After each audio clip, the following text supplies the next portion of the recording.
following on from James's question about Pep, you've obviously lived a City title, or 2 City title wins, but I'm thinking specifically in 18-19 when they just went on this incredible run, winning all the time, obviously sort of doing the same again now.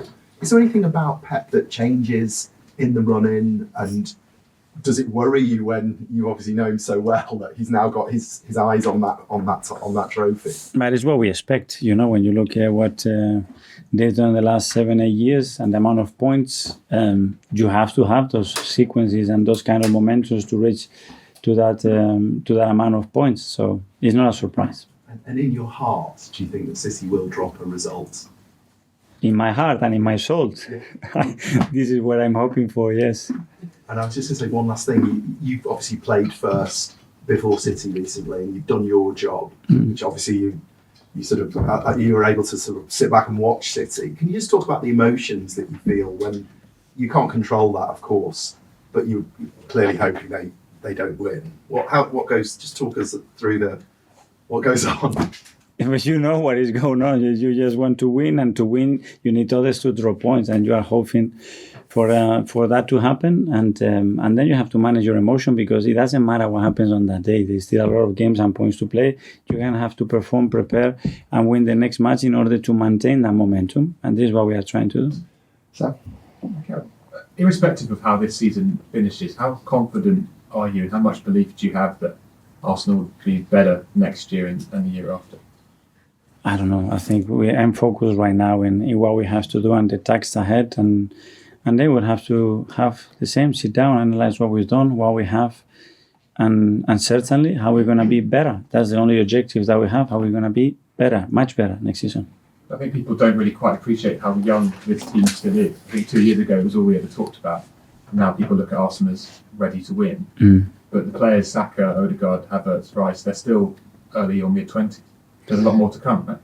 Yeah, because we are one of the youngest teams in the Premier League. But it's the same reason why nobody asked me that we are qualified for Champions League. A single question. Yeah. So now the only focus is on winning the Premier League, and that's it. So next season, what is it going to be? So this is the demands. This is how we live in this world. It's about now, what you've done, and what else they haven't done. And that's it. And the question is, what else we have to do now? What you've done, but that's taken for granted. That's it. Is that different internally? Have you been celebrating Champions League? Celebrating? Yeah. No, but I think obviously that the first thing that we wanted to achieve, consistent Champions League football, is the second year in a row, consistent challenge for big titles. We are doing this. But we know what the aim is, and it's right there. See if we can do it. When was that sewn up, by the way? Sorry? Sunday. Was it? Okay, I just wondered. Sorry. Totally past. I'm just sorry to say. Question was, when do we qualify? Okay.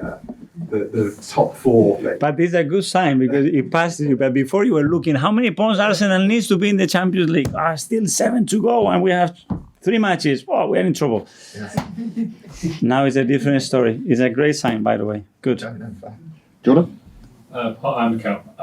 You brought in Jesus and Zinchenko in the summer of 2022 to add quality, but also to add that winning experience and kind of elite mentality. Can you just talk about the evolution of this team with them and how important they have both been since coming from City to bring that with them to this side? Yeah.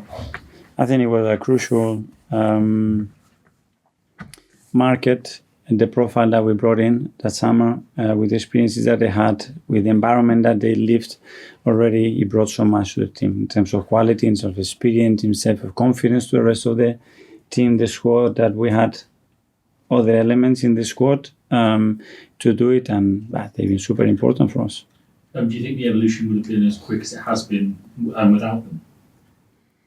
Again, we don't know. They certainly were 2 players that have helped us to accelerate the process, generate belief as well. And their presence, I think, has been very, very important for our success. And is it also, now that the team has evolved and there's a lot more winners in this team and they feel like they can compete, are they almost, Jesus and Zinchenko, not needed as much in terms of giving those messages, in terms of raising the level? No, I think they are very, very important players for the team. Their contribution is super important, and we are really happy to have them.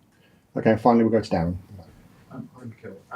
Talk about the players, their age, the quality, and we all know about the culture here now and yourself. What can you tell us about you and how much of a dynasty you want to build here? Because you only have a year left on your contract.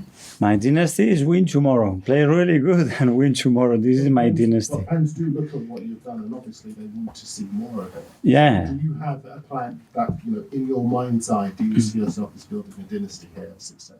I would love to do that. But that's something that, we had a vision, we had an understanding of how we want to do it. But then it's delivering that. The demands here are so big, and the expectations are going to be bigger and bigger. And my job is to fulfill them and find the tools and communicate in the right way to try to achieve them. And certainly the hope and the ambition is to go much further than where we are right now. So Martin's been fantastic. Yeah. Phil Foden's been named as the Football Writers Player of the Year. who did you vote for?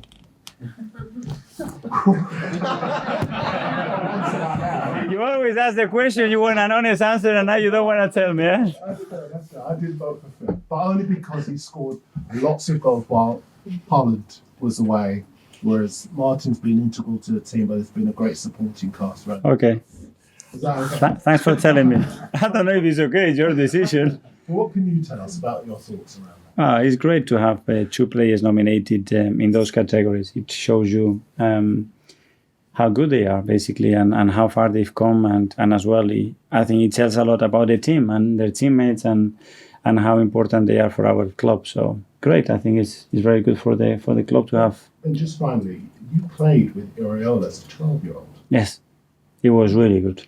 Can you tell us? Yeah, he was a right winger, really skillful, really intelligent. He was really good. How successful was that Antigua team that you played? Yeah, we destroyed everybody at that age. Xavi Alonso was there. We had some very good players there. Yeah, and amazing coaches as well, to be fair. Okay, Yeah. everyone, thanks very much. Thank you.